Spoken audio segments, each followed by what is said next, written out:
കഴിഞ്ഞ ദിവസത്തെ നമ്മളുടെ ലെവൽ ടെസ്റ്റിന്റെ ചോദ്യങ്ങളുടെ ഉത്തരം എല്ലാവരും ശ്രമിച്ചിട്ടുണ്ടാകുമെന്ന് പ്രതീക്ഷിക്കുന്നു. ഉത്തരം ഞാനൊന്ന് പറയാം. നമ്മൾ പഠിച്ചു കഴിഞ്ഞ തന്നെയാണ്, എന്നാൽ നമുക്കൊന്ന് ഓർത്ത് നോക്കാം. ഞാൻ പഠിക്കുകയായിരുന്നു, ഐ വാസ് സ്റ്റഡിയിങ് ആണ്. ഞാൻ ഇംഗ്ലീഷ് പഠിക്കുകയായിരുന്നു, ഐ വാസ് സ്റ്റഡിയിങ് ഇംഗ്ലീഷ് ആണ്. ഞാൻ പണ്ട് പഠിച്ചിരുന്നു, ഐ ഹാഡ് സ്റ്റഡീഡ് ആണ്. ഞാൻ പണ്ട് ഇംഗ്ലീഷ് പഠിച്ചിരുന്നു, ഐ ഹാഡ് സ്റ്റഡീഡ് ഇംഗ്ലീഷ് ആണ്. ഞാൻ എന്നുള്ള വാക്കിന് ഐ എന്ന് എഴുതിയെങ്കിൽ 1 മാർക്കാണ്. എൻ്റെ എന്നുള്ള വാക്കിൽ മൈ എന്ന് എഴുതിയെങ്കിൽ 1 മാർക്കാണ്. എന്നെ എന്നുള്ള വാക്ക് മീ എന്ന് എഴുതിയെങ്കിൽ 1 മാർക്കാണ്. ഓക്കെ. അടുത്തത് പഠിക്കുക സ്റ്റഡിയാണ്, പഠിച്ചു സ്റ്റഡീഡ് ആണ്. കളിക്കുക പ്ലേ ആണ്, കളിച്ചു പ്ലേഡ് ആണ്.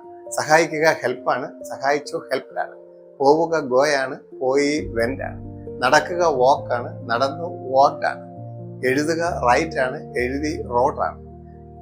തുറക്കുക ഓപ്പൺ ആണ്, തുറന്നു ഓപ്പൺഡ് ആണ്. ഓക്കെ. വരിക കമ്മാണ്, വന്നു കെയിമാണ്. പോവുക ഗോയാണ്, പോയി വെന്റ് ആണ്. അപ്പോൾ മാർക്കുകൾ ഒന്ന് ഒത്തു നോക്കുക. അതിനുശേഷം വരുന്ന വാക്കുകൾ: ഞാൻ പഠിക്കാറുണ്ട്, ഐ സ്റ്റഡി ആണ്. ഞാൻ ഇംഗ്ലീഷ് പഠിക്കാറുണ്ട്, ഐ സ്റ്റഡി ഇംഗ്ലീഷ് ആണ്. ഓക്കെ.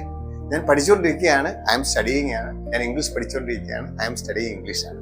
ഞാൻ പഠിച്ചിട്ടുണ്ട് അഥവാ പഠിച്ചു കഴിഞ്ഞതേ ഉള്ളൂ, ഐ ഹാവ് സ്റ്റഡീഡ് ആണ്. ഞാൻ ഇംഗ്ലീഷ് പഠിച്ചു കഴിഞ്ഞതേ ഉള്ളൂ, ഐ ഹാവ് സ്റ്റഡീഡ് ഇംഗ്ലീഷ് ആണ്. ഞാൻ പഠനം തുടർന്നു വരികയാണ്, ഐ ഹാവ് ബീൻ സ്റ്റഡിയിങ് ആണ്. ഞാൻ ഇംഗ്ലീഷ് പഠനം തുടർന്നു വരികയാണ്, I have been studying English ആണ്. ഞാൻ പഠിച്ചു, ഐ സ്റ്റഡീഡ് ആണ്. ഞാൻ ഇംഗ്ലീഷ് പഠിച്ചു, ഐ സ്റ്റഡീഡ് ഇംഗ്ലീഷ് ആണ്. പഠനം തുടർന്നു വരികയായിരുന്നു, ഞാൻ പഠനം തുടർന്നു വരികയായിരുന്നു, ഐ ഹാഡ് ബീൻ സ്റ്റഡിയിങ് ആണ്. ഞാൻ പണ്ട് ഇംഗ്ലീഷ് പഠനം തുറന്നു വരികയായിരുന്നു, I had been studying English ആണ്. അടുത്തത് ഞാൻ പഠിക്കും, ഐ വിൽ സ്റ്റഡി ആണ്. ഞാൻ ഇംഗ്ലീഷ് പഠിക്കും, ഐ വിൽ സ്റ്റഡി ഇംഗ്ലീഷ് ആണ്. ഞാൻ പഠിക്കുകയായിരിക്കും, ഐ വിൽ ബി സ്റ്റഡിയിങ് ആണ്. ഞാൻ ഇംഗ്ലീഷ് പഠിക്കുകയായിരിക്കും, I will be studying English ആണ്.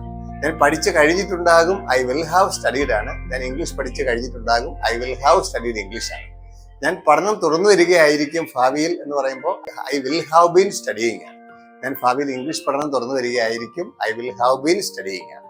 അപ്പോൾ സ്വയം ശ്രമിച്ചതിൽ ഇത്രയും ദിവസം നമ്മൾ പഠിച്ചതിന്റെ ഭാഗമായിട്ട് മാറ്റം ഉണ്ടായിരിക്കും എന്ന് ഞാൻ പ്രതീക്ഷിക്കുന്നു.